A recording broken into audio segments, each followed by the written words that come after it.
قل هذه سبيلي أدعو إلى الله على بصيرة أنا ومن اتبعني وسبحان الله وما أنا من المشركين. الحمد لله رب العالمين والعاقبة للمتقين ولا عدوان إلا على الظالمين، والصلاة والسلام على أشرف الأنبياء والمرسلين محمد وعلى آله الطيبين الطاهرين وعلى صحابته الغر المحجلين وعلى من تبعهم بإحسان إلى يوم الدين. أما بعد، فعن جابر رضي الله تعالى عنه قال كان النبي صلى الله عليه وسلم إذا توضأ أدار الماء على مرفقيه، أخرجه الدارقطني بإسناد ضعيف. محترم سامعین، آج ہمارے سامنے جو حدیث ہے یہ حدیث وضو سے متعلق ہے اور وضو کے اندر کہنیوں کو دھلنے سے متعلق ہے۔ اس حدیث کے اندر حضرت جابر رضی اللہ تعالیٰ عنہ کہتے ہیں کہ نبی اکرم صلی اللہ علیہ وسلم جب وضو کرتے تو پانی کو اپنی کہنیوں پہ گھماتے، یعنی پانی کو اپنی کہنیوں سے لگاتے، اور جس کا مفہوم یہ ہوتا ہے کہ اپنی کہنیوں کو دھلتے تھے۔ علامہ ابن حجر رحمہ اللہ کہتے ہیں اخرجہ الدارقطنی باسناد ضعیف، امام دارقطنی رحمہ اللہ نے اپنی سنن کے اندر اس حدیث کو روایت کیا ہے، لیکن ضعیف سند کے ساتھ۔ اس حدیث کو علامہ دارقطنی رحمہ اللہ نے اپنی سنن کے اندر قاسم بن محمد بن عبداللہ بن عقیل عن جدہ عن جابر رضی اللہ تعالیٰ عنہ روایت کیا ہے، اور اس کی سند بہت زیادہ ضعیف ہے۔ لیکن علامہ ابن حجر رحمہ اللہ نے اس حدیث کو یہاں اس لیے ذکر کیا تاکہ اس حدیث کی حالت کو لوگ جان سکیں۔ کبھی کبھی احادیث کو اس لیے بیان کیا جاتا ہے کہ کہیں ایسا نہ کہا جائے، کوئی ایسا نہ کہے کہ اس سلسلے میں ایک حدیث موجود ہے جس کو علامہ ابن حجر رحمہ اللہ نے ذکر نہیں کیا، لیکن علامہ ابن حجر رحمہ اللہ نے اس کو ذکر کیا، اور ذکر کرنے کے بعد اس کے سند کی جو کیفیت ہے، جو حالت ہے، اس کو بھی انہوں نے ذکر کیا ہے، اور واضح انداز میں بتلا دیا ہے کہ اس کی سند ضعیف ہے۔ لیکن اس کے بعد کسی دوسری روایت کو انہوں نے ذکر نہیں کیا جس سے اس مسئلے کی تعین ہوتی ہو،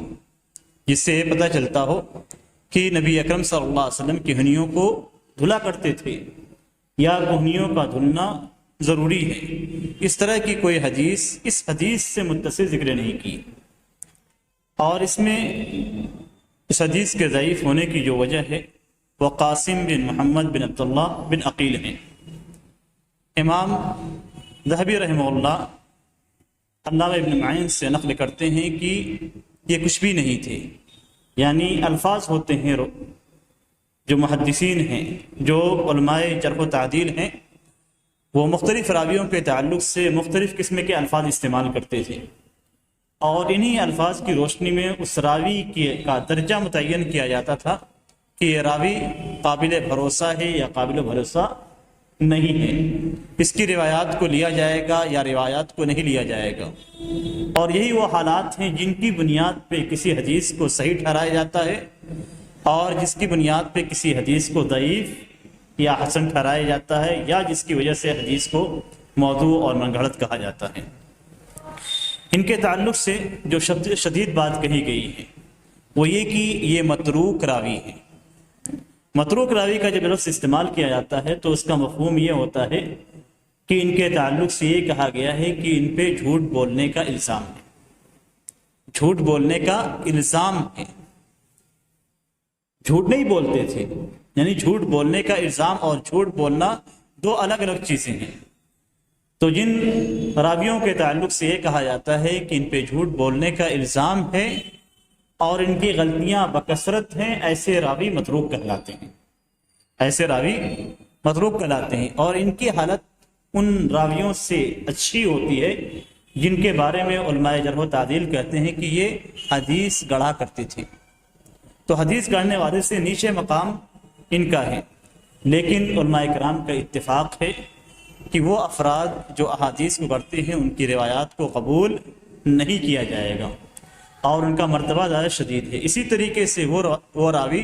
جن کو متروک کہا جاتا ہے ان کی احادیث بھی قابل قبول نہیں ہوگی. اسی لیے علامہ ابن حجر رحمہ اللہ نے اس حدیث کے تعلق سے فرمایا ہے کہ اس کی سند ضعیف ہے، اس لیے کہ اس کے اندر متروک راوی ہیں. اس حدیث کو اگر دیکھا جائے دو چیزیں ہوتی ہیں، حدیث کا لفظ اور حدیث کی سند. سند کے تعلق سے علامہ ابن حجر رحمہ اللہ نے صاف بتلا دیا ہے کہ بے اسناد ضعیف.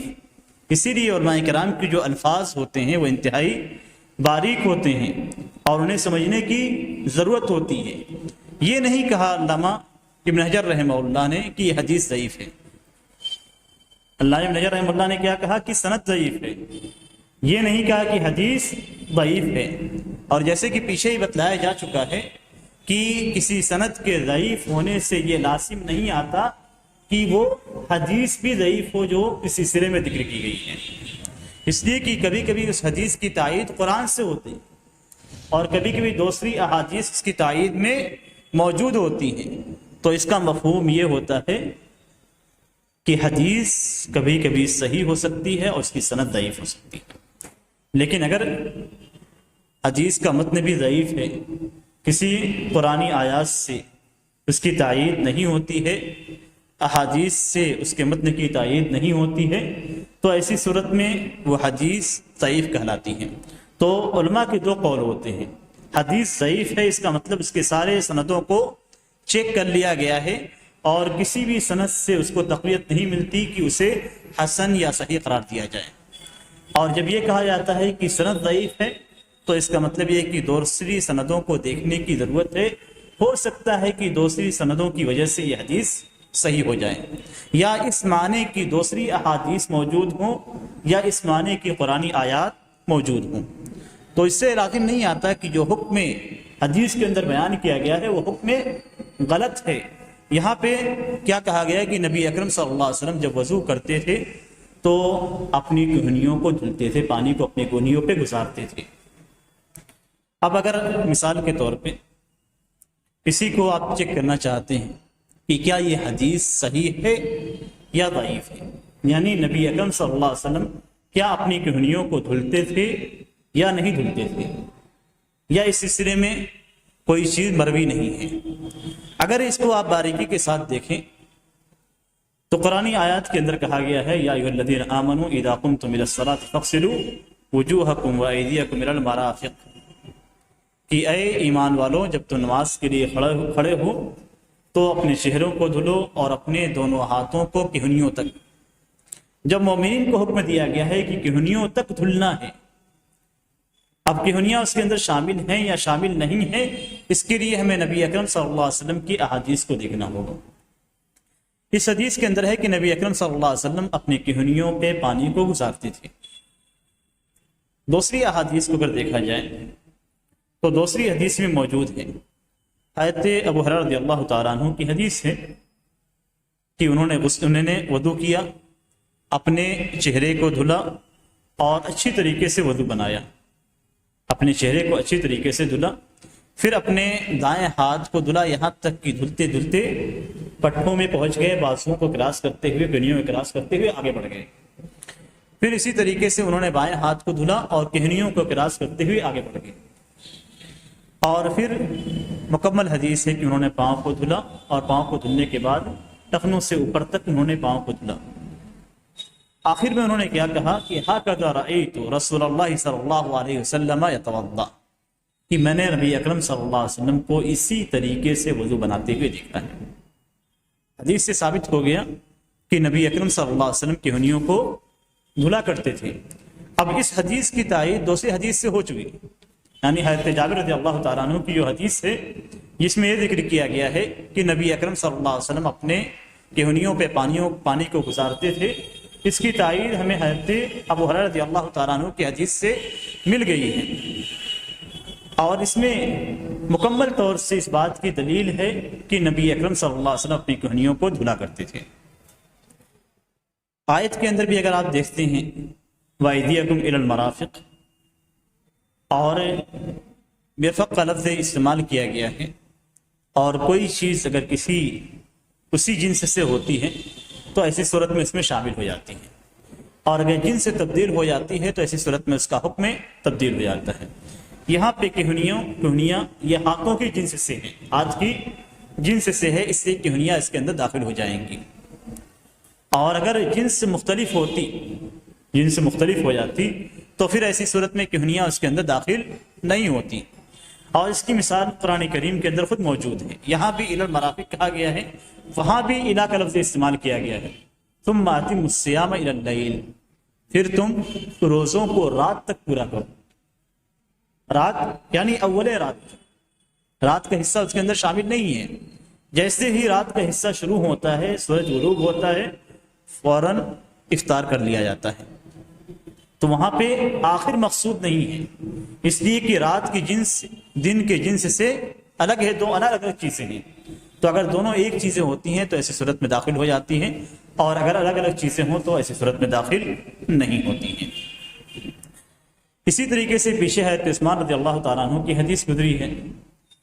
حضرت علی رضی اللہ تعالیٰ عنہ کی حدیث گزری ہے۔ ان ساری احادیث کے اندر اس بات کا بیان ہے کہ نبی اکرم صلی اللہ علیہ وسلم اپنے کہنیوں کو دھلا کرتے تھے۔ تو اس مسئلے میں بالکل واضح ہو گیا کہ حضرت جابر رضی اللہ تعالیٰ عنہ کی جو حدیث ہے وہ معنی کے اعتبار سے متن کے اعتبار سے صحیح ہے کہ نبی اکرم صلی اللہ علیہ وسلم اپنے کہنیوں کو دھلا کرتے تھے، سند کے اعتبار سے صحیح ہے۔ لیکن چونکہ اس حدیث کے اندر اس بات پہ ترکیز کی گئی ہے، اسی لیے علامہ ابن حجر رحمہ اللہ نے امام دارقطنی کی اس حدیث کو ذکر کیا تاکہ دوسری احادیث سے اس کی تائید ہو سکے۔ اس کے بعد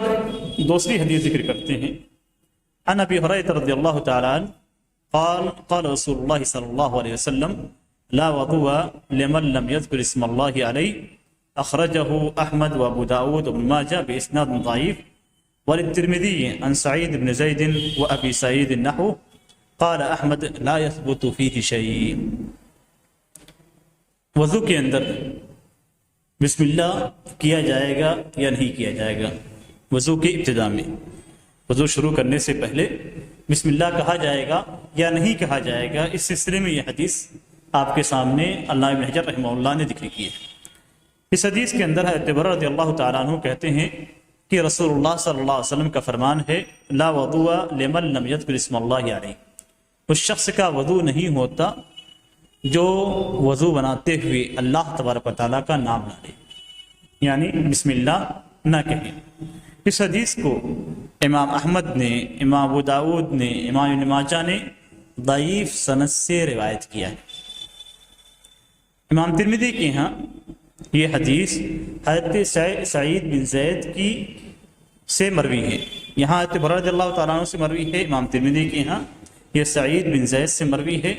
اور اسی طریقے سے ایک دوسرے راوی ہیں ان سے بھی مروی ہے، ایک دوسرے صحابی ہیں ان سے مروی ہے جن کا نام ابو سعید ہے۔ قال احمد، احمد کہتے ہیں لا یثبت فیہ شیء، اس باب میں یعنی وضو سے پہلے بسم اللہ کہنے کے تعلق سے کوئی حدیث ثابت نہیں ہے۔ آئیے دیکھتے ہیں، اس پہ ایک نظر ڈالتے ہیں۔ حضرت برہ رضی اللہ تعالیٰ عنہ معروف شخصیت ہے جن کے تعلق سے آپ جانتے ہیں اور جن کے تعلق سے بیان گزر بھی چکا ہے۔ دوسرے راوی حضرت سعید بن سعید، یہ سعید بن زید بن عمرو بن نفیل القرشی العدوی ہے۔ یہ وہ راوی ہیں جن کے بارے میں اللہ کے رسول صلی اللہ علیہ وسلم نے فرمایا تھا کہ یہ جنت میں سے ہیں، یہ عشرہ مبشرہ میں سے ایک ہے، جن کی جنتی ہونے کی گواہی نبی اکرم صلی اللہ علیہ وسلم نے خود دی ہے۔ ان کے والد حضرت زید بن عمرو بن نفیل، زید بن عمرو بن نفیل ان کے والد، یہ جاہلیت میں نبی اکرم صلی اللہ علیہ وسلم کی بعثت سے پہلے یہ جاہلیت میں ملت ابراہیمی پہ تھے، ملت ابراہیمی پہ تھے۔ ملت ابراہیم میں چند افراد تھے جو حضرت ابراہیم علیہ السلام کی ملت پہ تھے، جو شرک نہیں کرتے تھے، ان میں سے ایک ان کے والد تھے حضرت زید بن عمرو بن نفیل یہ ان کے والد تھے اور بعثت سے پہلے ان کا انتقال ہو گیا تھا۔ یہ حضرت ابراہیم علیہ السلام کی ملت پہ تھے، اسی طریقے سے قیس بن ساعدہ ہیں اور دوسرے افراد تھے جو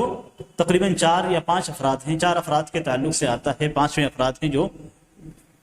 ملت ابراہیمی پہ تھے، لیکن نبی اکرم صلی اللہ علیہ وسلم کی بعثت کے بعد وہ ملت ابراہیمی میں سے ہٹ گئے اور نبی اکرم صلی اللہ علیہ وسلم پہ انہوں نے ایمان بھی نہیں لائے۔ یہاں پہ حضرت سعید بن زید جو عشر مبشرہ میں سے ایک ہیں اور اسلام میں یہ سبقت کرنے والوں میں سے ہیں، ان کی بیوی حضرت فاطمہ بنت خطاب ہیں جو حضرت عمر بن خطاب رضی اللہ تعالیٰ عنہ کے بہن ہیں۔ انہی کے گھر میں حضرت عمر بن خطاب رضی اللہ تعالیٰ عنہ اسلام لائے تھے۔ یہ قصہ جو قرآن پڑھنے کا ہے، پھر حضرت عمر رضی اللہ تعالیٰ عنہ کے گھر میں داخل ہونے کا ہے، جو قصہ سیرت کی کتابوں میں معروف ہے کہ حضرت عمر بن خطاب رضی اللہ تعالیٰ عنہ تلوار لے کر نکلے کہ آج نبی اکرم صلی اللہ علیہ وسلم کا خاتمہ کر دیں گے۔ راستے میں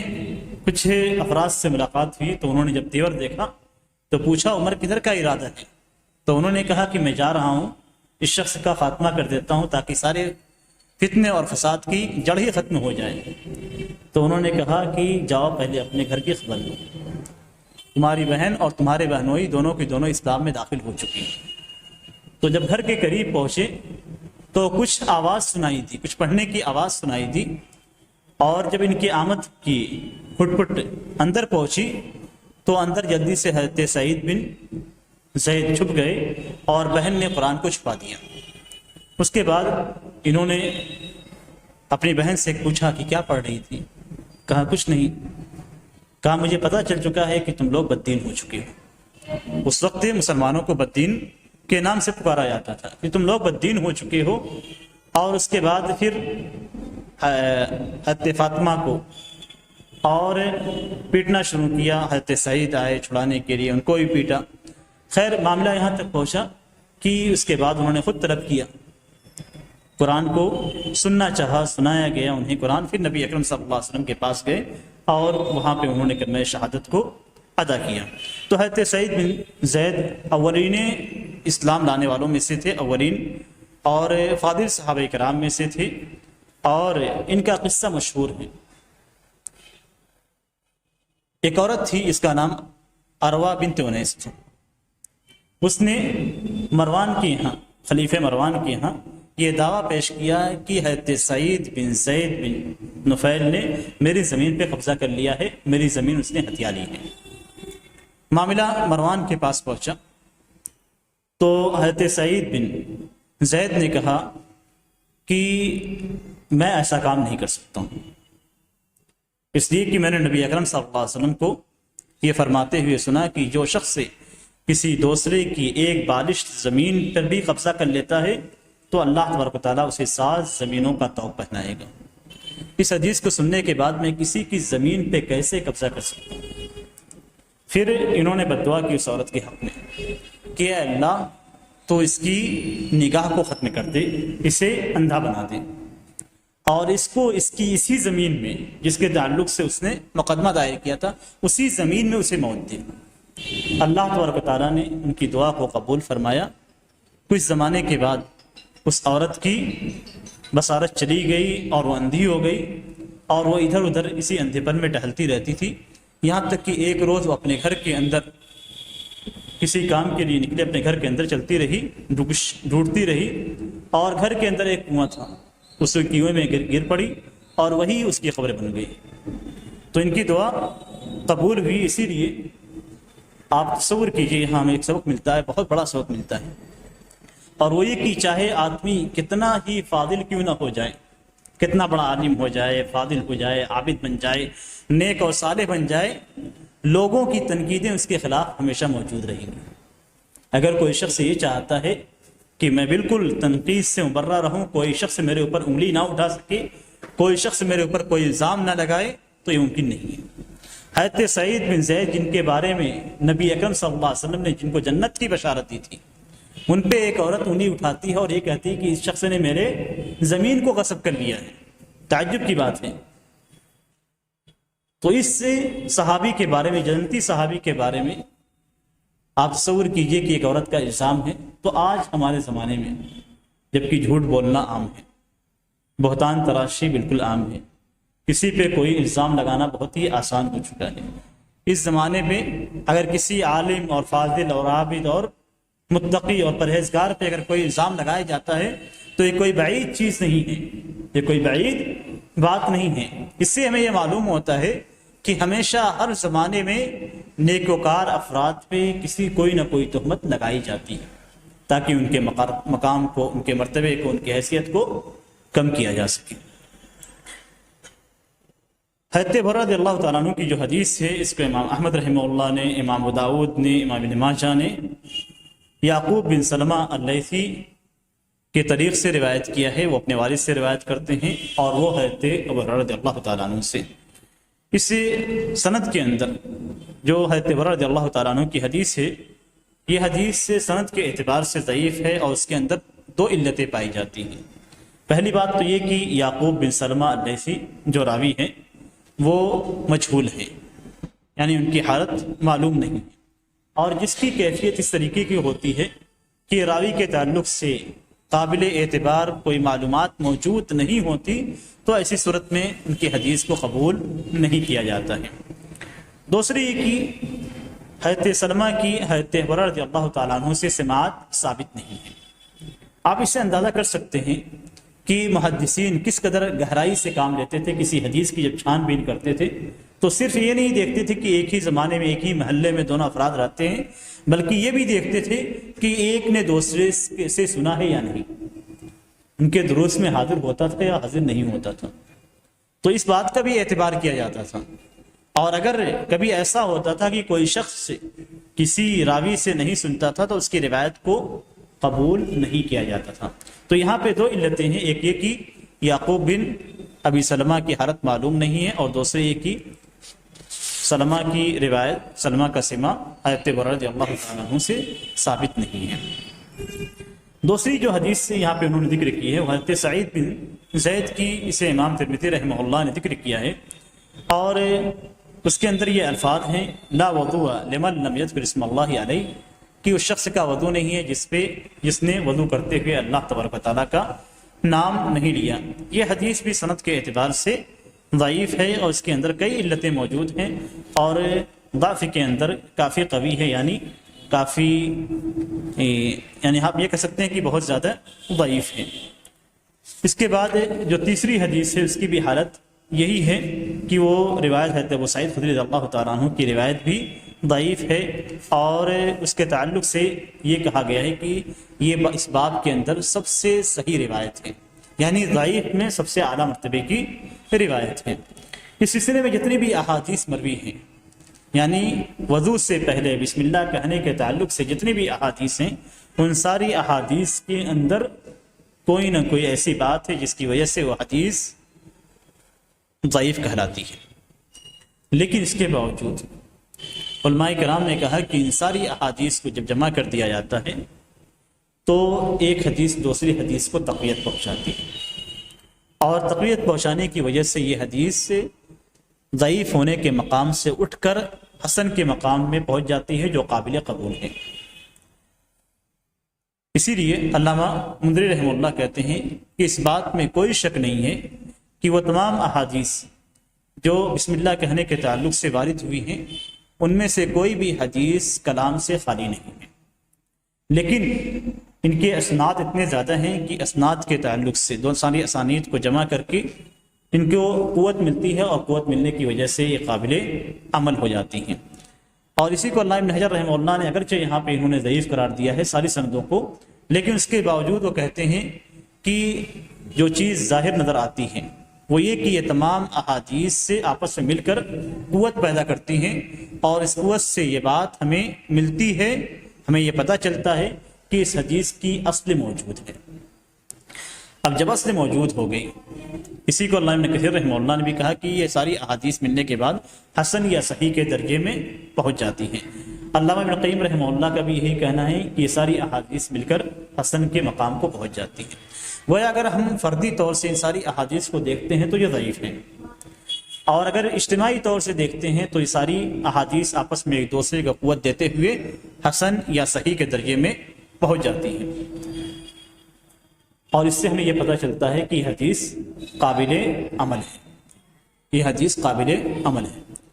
اس کے اندر جو کہا گیا ہے لا صلاۃ لمن لا وضوء لہ، کہ اس شخص کی نماز نہیں ہے جس کا وضو نہیں ہے۔ امام ترمذی، امام احمد رحمہ اللہ نے حضرت برہ رضی اللہ تعالیٰ عنہ کی جو حدیث ذکر کی ہے اس کے اندر پہلے الفاظ یہی ہیں کہ اس شخص کی نماز نہیں ہوتی جس کا وضو نہیں ہے، یعنی بلا وضو نماز نہیں ہوتی ہے۔ یہاں پہ نماز نہیں ہونے کا مطلب یہ کہ اس کی نماز صحیح نہیں ہوگی اگرچہ وہ ادا کرے۔ تو صرف کیفیت نہیں دیکھنا ہے کہ کوئی شخص مسجد کے اندر آیا اور اس نے نماز ادا کی، 4 رکعت نماز پڑھی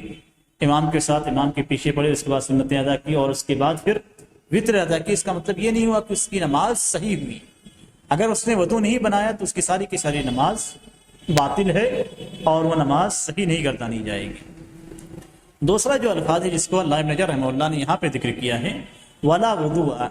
لِمَن لَمْ يَذْكُرِ اسْمَ اللَّهِ عَلَيْهِ، اور اس شخص کا وضو نہیں ہے جس نے اللہ تبارک و تعالیٰ کا نام نہیں لیا۔ اب یہاں پہ ایک مسئلہ کھڑا ہوتا ہے کہ پہلے تو ہم کہہ رہے ہیں کہ اس شخص کی نماز نہیں ہوگی جس نے وضو نہیں بنایا، اور یہاں ہم کہتے ہیں کہ اس شخص کا وضو نہیں ہوگا جس نے اللہ تبارک و تعالیٰ کا نام نہیں لیا۔ تو اب اگر کوئی شخص بغیر بسم اللہ کیے وضو بنا لیتا ہے اور پھر نماز پڑھتا ہے تو کیا اس کی نماز ہوگی؟ اس لیے کہ بغیر بسم اللہ بنائے کی کہے ہوئے اس نے نماز ادا کر لی ہے، وضو بنا لیا، نماز ادا کر لی، اور اگر ہم کہتے ہیں کہ اس کا وضو نہیں ہوا تو اس کی نماز بھی نہیں ہوگی۔ لیکن یہاں پہ علماء کرام کہتے ہیں کہ اس شخص کا وضو نہیں ہے جس نے اللہ کا نام نہیں لیا، بسم اللہ نہیں کہا، اس کا مطلب یہ ہے کہ اس کا وضو کامل نہیں ہوگا۔ وضو ہو جائے گا لیکن وضو کامل نہیں ہوگا، اس لیے کامل ہونے کے لیے بسم اللہ کہنا ضروری ہے۔ احناف کے یہاں اس طرح کے الفاظ جب آتے ہیں جس میں لا صلاۃ لمن لم یذکر اسم اللہ علیہ، اسی طریقے سے لا صلاۃ لمن لم یقرأ بفاتحۃ الکتاب، تو کہتے ہیں کہ یہاں پہ مراد یہ نہیں ہے کہ اس کی نماز صحیح نہیں ہوگی یا اس کی نماز نہیں ہوگی، بلکہ یہاں پہ مراد یہ ہے کہ اس کی نماز کامل نہیں ہوگی۔ یہی الفاظ وہ کہتے ہیں بخاری کی اس روایت کے تعلق سے۔ لیکن حقیقت یہ ہے کہ اس طرح کے الفاظ جب استعمال کیے جاتے ہیں تو ایسی صورت میں ان الفاظ کو اس کے اصل مقام پہ رکھا جائے گا، یعنی نماز کے تعلق سے ہے تو نماز نہیں، جس نے صرف فاتحہ نہیں پڑھی اس کی نماز نہیں ہوگی، جس نے وضو نہیں بنایا اس کی نماز نہیں ہوگی، جس نے بسم اللہ نہیں کہا اس کی نماز نہیں ہوگی، اصل یہ ہے۔ لیکن اگر دوسری دلیلیں ہمیں ملتی ہیں جن سے ہمیں یہ پتہ چلتا ہے کہ اگر کوئی شخص بسم اللہ بھول جاتا ہے یا نہیں کرتا ہے تو اس کا وضو ہو جاتا ہے، اگر اس طرح کی ہمیں دلیلیں ملتی ہیں تو ایسی صورت میں ہم اس کو ان دلیلوں کے مطابق لیں گے، اور اگر دلیل نہیں ملتی ہے تو پھر لغت کے مطابق لیں گے۔ اور لغت کے اندر یہ کہا جاتا ہے کہ لا صلاۃ ہے تو اس کا مطلب نماز صحیح نہیں ہوگی چاہے وہ اس کو ادا کیوں نہ کرے، اس لیے کہ نماز کی ادائیگی ہو سکتی ہے لیکن صحیح طور پہ نماز نہیں ہوگی۔ تو دو الگ الگ چیزیں ہیں، ایک چیز ہوتی ہے اس فعل کا ادا کرنا اور دوسرا اس کا شریعت کے مطابق صحیح ہونا۔ فعل کا ادا کرنا اور دوسرا شریعت کے مطابق صحیح ہونا۔ جیسے مثال کے طور پہ اگر کوئی شخص آتا ہے اور بلا وضو نماز ادا کر دیتا ہے، آپ بیٹھے ہوئے ہیں اسے دیکھ رہے ہیں نماز پڑھتے ہوئے باہر نکلا تو کوئی شخص آپ سے کہتا ہے کہ فلاں نے نماز نہیں پڑھی، تو آپ کیا کہیں گے کہ میں نے خود دیکھا اس نے نماز پڑھی ہے ہمارے ساتھ۔ تو یہاں آپ نے دیکھا تو فعل کے اعتبار سے اس نے ادائیگی کر لی، لیکن اگر وہ شخص آیا اور بلا وضو اس نے نماز ادا کی تو اب شرعی طور پہ اس کی نماز نہیں ہوئی۔ یہ وہ فرق ہے جس کو جاننے کی ضرورت ہے، جس کو جاننے کی ضرورت ہے۔ اب اگر کوئی شخص کہتا ہے مثال کے طور پہ کہ کوئی شخص نماز جس طریقے سے بھی ادا کرتا ہے اس کی نماز ہو جاتی ہے، تو حقیقت میں نہیں ہوتی۔ نبی اکرم صلی اللہ علیہ وسلم کے پاس جب وہ شخص آیا جس نے نماز کو جلد جلد ادا کرنے کے بعد آپ کے پاس آ کر سلام کیا تو آپ نے کہا کہ لوٹ جاؤ اور پھر سے نماز پڑھو۔ لوٹ گیا، پھر سے نماز پڑھا، 2-3 بار نبی اکرم صلی اللہ علیہ وسلم نے اسے لوٹایا۔ اس نے نماز تو ادا کی تھی لیکن نبی اکرم صلی اللہ علیہ وسلم نے کیا فرمایا؟ ارجع فصلی فإنک لم تصلی، جاؤ نماز پڑھو، اس لیے کہ تم نے نماز نہیں پڑھی ہے۔ تو یہاں اس نے ادا کی، لیکن اس کے باوجود اس کی نماز شرعی طور پہ نہیں ہوئی۔ اسی طریقے سے اگر کوئی شخص سورہ فاتحہ چھوڑ کر نماز پڑھتا ہے تو بظاہر وہ نماز کو کے افعال کو ادا کرتا ہے، لیکن حقیقت میں اس کی نماز نہیں ہوتی ہے۔ حنفیہ کا یہ کہنا ہے کہ یہ مجمل الفاظ ہیں، شریعت کے اندر اس طرح کے الفاظ جب وارد ہوتے ہیں تو یہ مجمل ہوتے ہیں، یعنی مجمل ہونے کا مطلب یہ کہ مبہم ہوتے ہیں، ان کا معنی سمجھ میں سے باہر ہے۔ تو جب تک کوئی وضاحت شریعت کی جانب سے نہیں آئے گی اس وقت تک اس کا مفہوم نہیں لیں گے۔ لیکن تعجب کی بات ہے، کیا ہم یہ تصور کر سکتے ہیں کہ اللہ تبارک و تعالی ہمیں کسی ایسی چیز کا حکم دیتا ہے جو مبہم ہو اور پھر اس کی وضاحت نہ کی گئی؟ نبی اکرم صلی اللہ علیہ وسلم کو کیا حکم دیا گیا؟ اسراء اور معراج کے موقع پہ آپ صلی اللہ علیہ وسلم کو حکم دیا گیا کہ آپ 5 وقتہ نماز قائم کریں۔ آپ صلی اللہ علیہ وسلم آئے، پہنچنے کے بعد حضرت جبریل علیہ السلام آتے ہیں اور نماز کے اوقات کی تعیین کرتے ہیں۔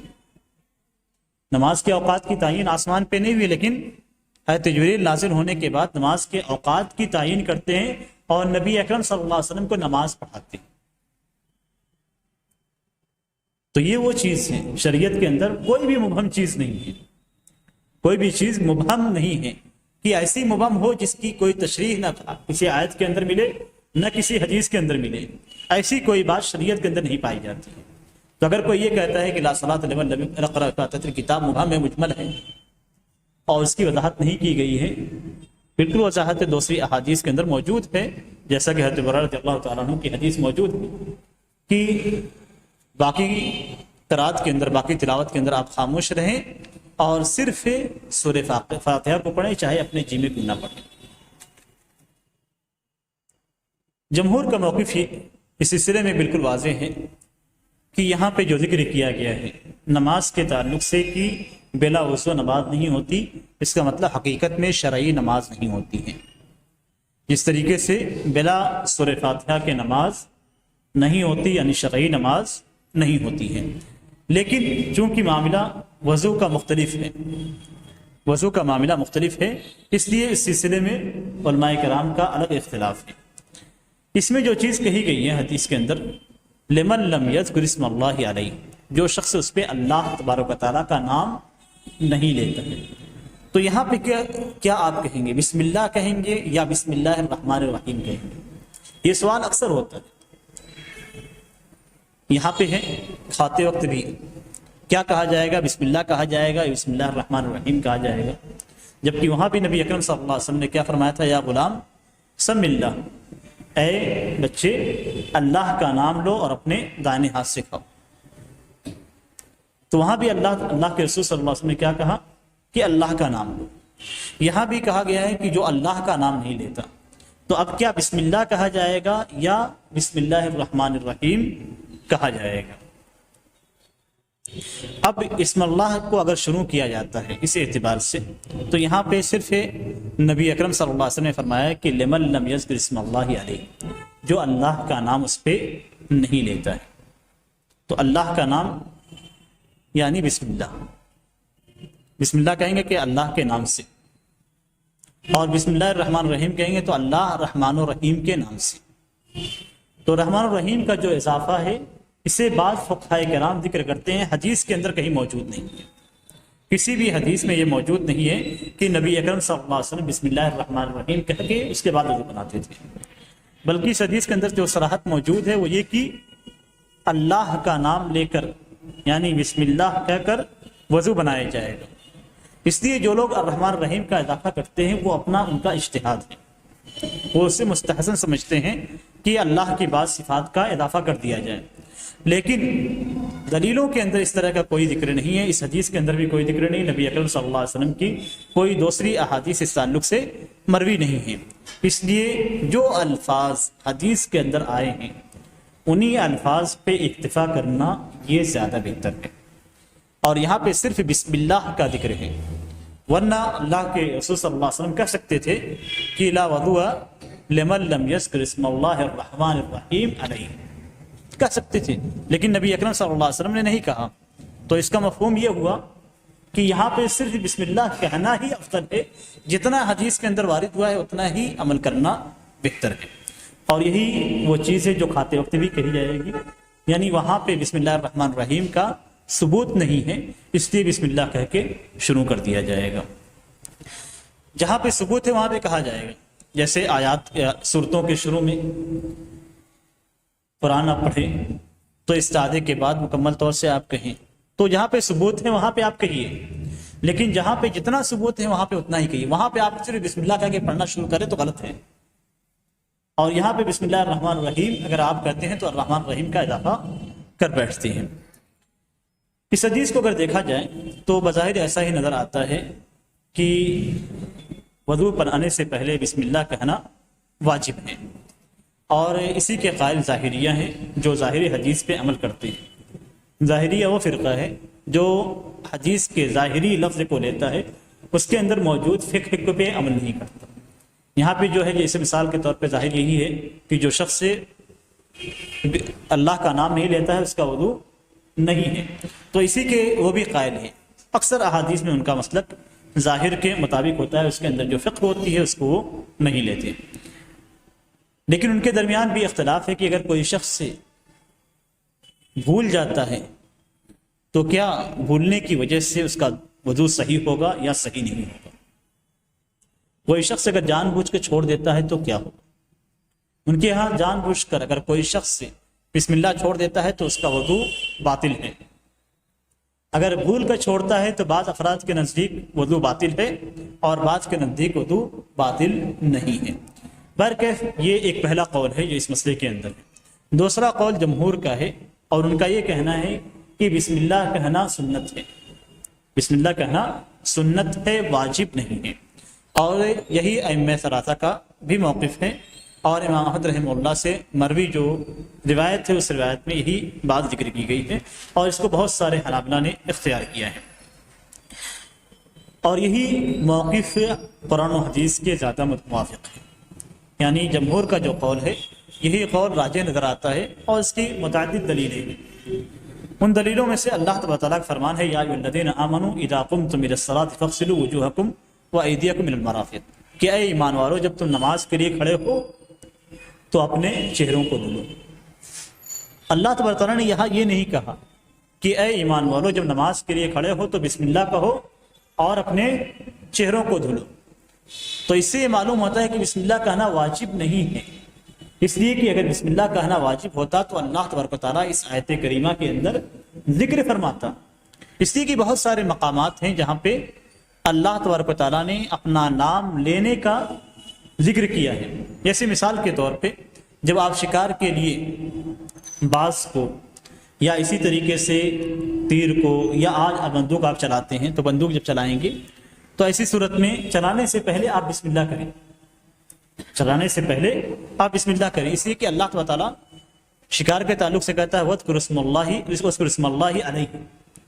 کہ اللہ تبارک و تعالیٰ کا اس پہ نام لو، یعنی جب آپ پہ شکار کے لیے کتا بھیجتے ہیں یا باز بھیجتے ہیں یا اسی طریقے سے جس سے ذریعے سے بھی آپ شکار کرتے ہیں، تو شکار کے سے پہلے آلہ جب بھیجتے ہیں، کوئی اسلحہ ہے تو اسلحے چلانے سے پہلے آپ بسم اللہ کہیں، یہ اللہ تعالیٰ کا فرمان ہے۔ اسی طریقے سے جب آپ قربانی کریں، کسی جانور کو ذبح کریں، تو ایسی صورت میں فَاذْكُرُ اسْمَ اللَّهِ عَلَيْهَا، اس پہ اللہ تبارک و تعالیٰ کا نام، اور صراحت بھی ہے وَلَا تَأْكُلُوا مِمَّا لَمْ يَذْكَرِ اسْمَ اللَّهِ عَلَيْهِ، کہ ان جانوروں کو نہ کھاؤ جن پہ اللہ تبارک و تعالیٰ کا نام نہیں لیا گیا۔ تو اگر یہ چیز واجب ہوتی تو جس طریقے سے شکار کے تعلق سے کہا گیا، جس طریقے سے ذبح کرنے کے تعلق سے کہا گیا، یہاں بھی کہا جاتا کہ اے ایمان والو جب تم نماز کے لیے کھڑے ہو تو اللہ کا ذکر کرو، اس کے بعد چہروں کو دھلو، تو اس سے معلوم ہوتا ہے کہ یہ چیز واجب نہیں، یعنی بسم اللہ کہنا واجب نہیں ہے۔ اس سلسلے میں دوسری بھی روایت موجود ہے، اور وہ روایت اسی صحابی سے متعلق ہے جنہوں نے نماز کے اندر غلطی کی اور نبی اکرم صلی اللہ علیہ وسلم نے ان کی رہنمائی فرمائی، اور حضرت رفاع کی حدیث ہے، اس کے اندر ہے فَتَوَضَّأْ كَمَا أَمَرَكَ اللَّهُ جَلَّ وَعَزَّ، کہ ویسے وضو بناؤ جیسے اللہ جل وعز نے وضو کرنے کا حکم دیا ہے۔ تو اللہ تعالیٰ نے کیسے حکم دیا ہے کہ ہاتھوں چہروں کو دھلا جائے اور ہاتھوں کو دھلا جائے، اور اس کے اندر نبی اکرم صلی اللہ علیہ وسلم نے اس شخص کو رہنمائی فرمائی، مکمل رہنمائی فرمائی کہ کس طریقے سے وہ شخص نماز پڑھے گا، لیکن وضو کے اندر یہ رہنمائی نہیں فرمائی کہ وضو کرنے سے پہلے بسم اللہ کہنا ہے، بلکہ بتلایا کہ آیت کے اندر جس طریقے سے مذکور ہے اسی اعتبار سے اسی طریقے سے وضو بنایا جائے گا۔ تیسری اور سب سے بڑی دلیل یہی ہے کہ جتنے صحابہ کرام نے نبی اکرم صلی اللہ علیہ وسلم کی وضو کی کیفیت کو ذکر کیا ہے، ان میں سے کسی صحابی نے بھی وضو کرنے سے پہلے بسم اللہ کو ذکر نہیں کیا۔ پیچھے گزر چکی ہے عثمان کی حدیث، عثمان رضی اللہ تعالیٰ عنہ کی حدیث،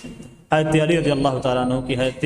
عبداللہ بن زید کی، اور دوسری روایتیں بھی گزر چکی ہیں۔ ان سارے افراد نے نبی اکرم صلی اللہ علیہ وسلم کی وضو کی کیفیت کو بیان کیا، لیکن کسی حدیث میں یہ نہیں ہے کہ پہلے انہوں نے بسم اللہ کہا اور اس کے بعد پھر وضو بنایا، بلکہ وضو کی کیفیت کو ذکر کیا اور کہا کہ نبی اکرم صلی اللہ علیہ وسلم نے اسی طریقے سے وضو بنایا تھا۔ اس لیے راجح یہی نظر آتا ہے کہ بسم اللہ کہنا یہ سنت ہے، واجب نہیں، اور یہ تاکیدی سنت ہے۔ بعض سنتیں ایسی ہیں جن کو آپ چھوڑ بھی سکتے ہیں اگر آپ کو یاد ہے تو، یاد ہونے کے باوجود آپ کے ذہن میں ہے تب بھی آپ چھوڑ سکتے ہیں، لیکن یہ ایسی سنتیں ہیں جنہیں اگر آپ کو یاد ہو تو چھوڑنا مستحب نہیں ہے، بلکہ اس کا ذکر کرنا افضل ہے۔ تو اگر آپ کو یاد رہے تو ایسی صورت میں بسم اللہ کر کے وضو بنائیں، اور اگر آپ بھول جاتے ہیں تو ایسی صورت میں آپ کا وضو درست ہوگا اور اس پہ کسی قسم کا کوئی غبار نہیں ہوگا۔ یہ چند باتیں تھیں جو آج کے درس سے متعلق تھیں۔ اللہ تعالیٰ سے دعا ہے کہ اللہ تعالیٰ ہمیں اپنے نبی کی سنت پہ عمل کرنے کی توفیق عطا فرمائے اور ہمارے اعمال کو قبولیت سے نوازے۔ آمین۔ وصلی اللہ علی نبینا محمد وعلی آلہ وصحبہ وسلم۔